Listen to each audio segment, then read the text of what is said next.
CBS allegedly tried an intervention on Tony Romo. Man. Not the boozing intervention, like everybody automatically assumed whenever they read the headline of the video as it was tweeted, but an intervention on him to change the way he approaches the game every single Sunday. Andrew Marchand of the Sports Business Report podcast alongside Andrew Urand. John.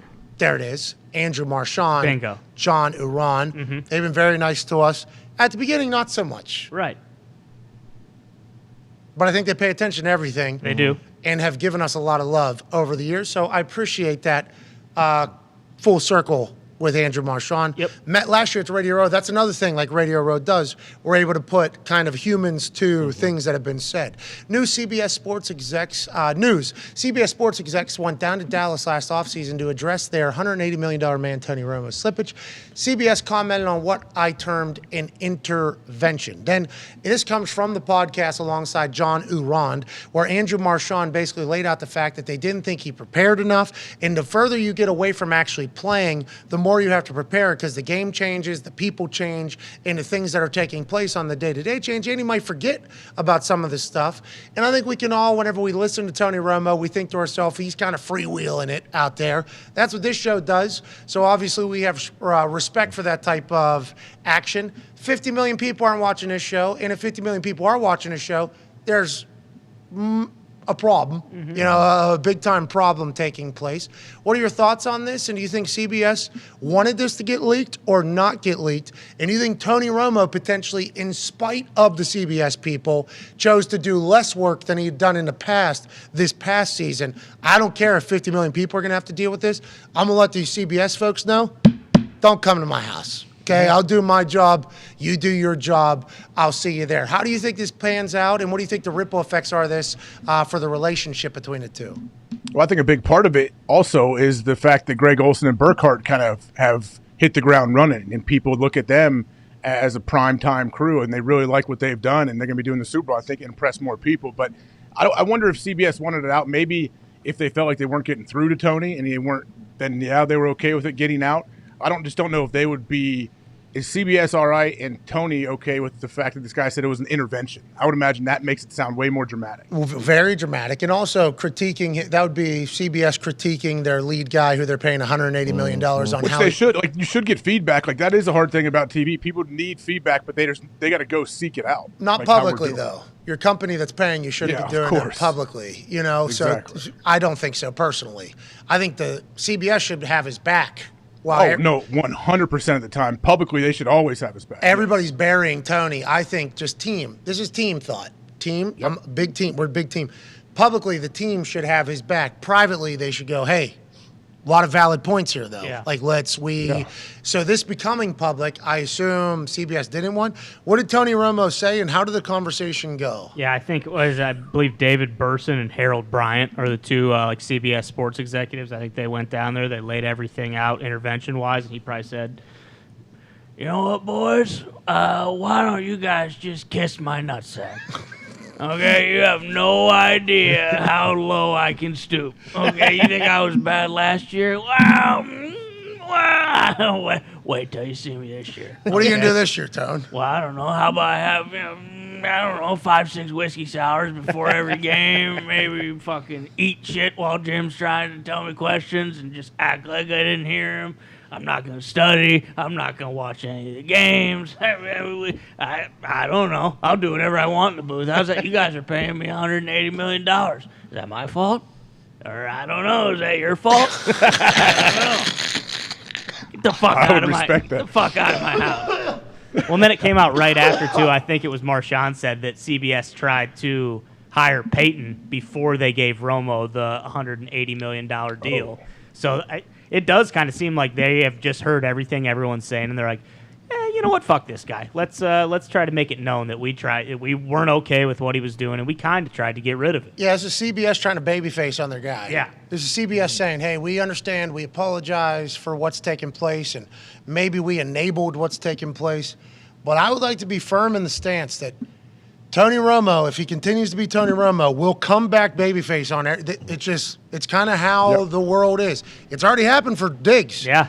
Diggs is already all the way back on Tony Romo's side. It happens quicker for Tone because I think he's a little bit more, he became a cowboy when he watched one season of Yellowstone. I mean, these are things that happen, but it's just a natural cycle to be like, shiny new toy, love it, hate it, and eventually, if you follow wrestling at all or just like this type of thing, like it'll come back full circle, and I wonder if that's what Tony told him, or if CBS is even going to allow that to take place. I've just started treating him like when Connor did the full circle thing. What was that, last week or whatever? I'm kind of on that same path, where if you treat him as a comedian and just take it strictly as a comedic performance during a football game, it's really actually kind of nice. Yeah, if you view everybody as a movie character in the movie that is life, he is certainly an entertaining one, and I don't think it's easy to be a commentator. I don't think it's a forgiving job, but from what I heard, like, he's pretty willy-nilly in there. Yeah. Oh, yeah. Flies in late,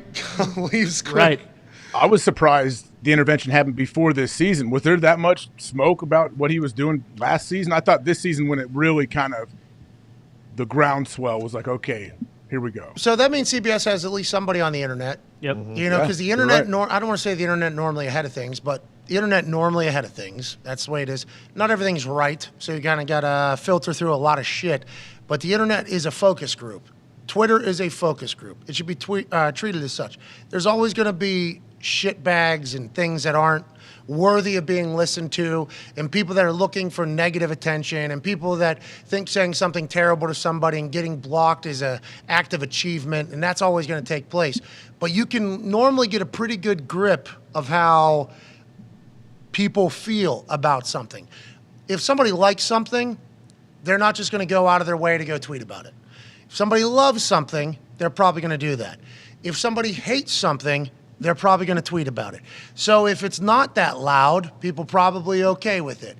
But once it gets very loud one way, there's probably a reason and an adjustment to make. Now, when I joined Game Day, it was very loud amongst a group of people that we all know exactly what they look like right now.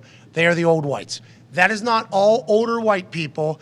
It is the old whites, which is a group of white people that are old that hate everything. And they are on the internet. They normally kind of hibernate in Facebook worlds, in comment sections, but they did understand what Twitter was, and they've made their way over to Twitter. And they were, I don't want to say pretty loud, but they hated me pretty good. I had to take that in. I had to account for that. Okay, a large portion of the college football community from the South who is older and white, old whites, same group that hated me whenever I go into any new group, certainly still hate me. Let's monitor that as the year goes on. And if I feel like I'm making show worse, let's acknowledge that as well for future decision making. Something can't change your life because of what's being said on there. Can't change your business we're seeing that right now. Yep. People are changing their entire business philosophy and everything like that from what they read on Twitter. But you definitely have to account for it. So I think this showcases that CBS has a little bit of a feel of what's potentially being said. They are allegedly trying to get ahead of it. And obviously things change this year. Maybe this will be what Tony needs, though. Maybe Tony will go on and continue to be one of the great commentators like he was the first year he was in the booth and earned that $180 million contract. Yeah, I mean, just like the NFL, maybe this is cyclical too. He comes in, he was great his first couple of years, starts to stink a little bit, falls off the wagon, gets a nice little reset, reboot. Now he's coming back next year. Tony Romo, best broadcaster out there. Can we bet on him for comeback commentator of the year? I mean, I wish we could. Right now, I wish. Well, he we wasn't injured. He just wasn't good. Oh, that's your big problem with the comeback player of the year. Big problem. Tone Diggs has a massive problem with comeback player of the year just being treated as somebody who either stunk or was hurt and then got good at football again. That should strictly be somebody who got hurt and then came back and played better football. Very right? much so. Now, props to Geno Smith. He had a fucking incredible year, but he was not hurt last year, okay? There should be a most improved award, which he should definitely win this year. Comeback player, Saquon, Christian McCaffrey, those should be your guys, okay? Okay. How about Tony Romo? Got a chance to become comeback commentator of the year if they're going to continue to use the not get hurt, but maybe just not do good. You think he's got a chance of winning I think next he's year? fucking probably odds-on favorite. Hell yeah. Good luck, Tone. We're pulling for you. Love you, Let's go, Tony. Tone, you going to work harder this offseason or?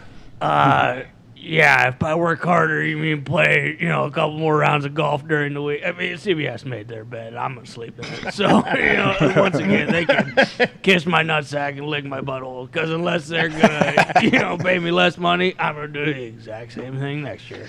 What happened that one day he showed up? He had an actual golf tan from here up. You remember that? His whole they didn't have enough makeup to be able to get his fucking forehead. Every person that's ever golfed in a sunny day has experienced it. And he goes and wins Tahoe. This guy's dialed in on a golf course. Stud golfer. Yeah, you don't just get there. You got to work at that. Yeah. Then he shows up in the booth, fucking white head, tan cheeks, and he's calling the game. And it's like, this dude is living right now, just golfing, doing his thing, kind of freewheeling up there. And then people just kind of, I think, got, hey, we live for this, Tone. Yeah. I know, we live for these games. This is our happiness for the next week, and you are the voice and the soundtrack of it. We would appreciate if you would maybe have a little bit of respect for that, I think is where it all started, AJ. I think that's how it all kind of started, Yeah, you're right. People, they don't want to be distracted from the game, maybe, I guess. They want Tony to add to the game. And I guess he came out of the gate so hot and took the world by storm, predicting plays and all of this stuff, and everyone was losing their mind. And that's hard. That's hard to consistently do that. I think that we're seeing that right now. I think a lot of fans want him to respect the game as much as they do.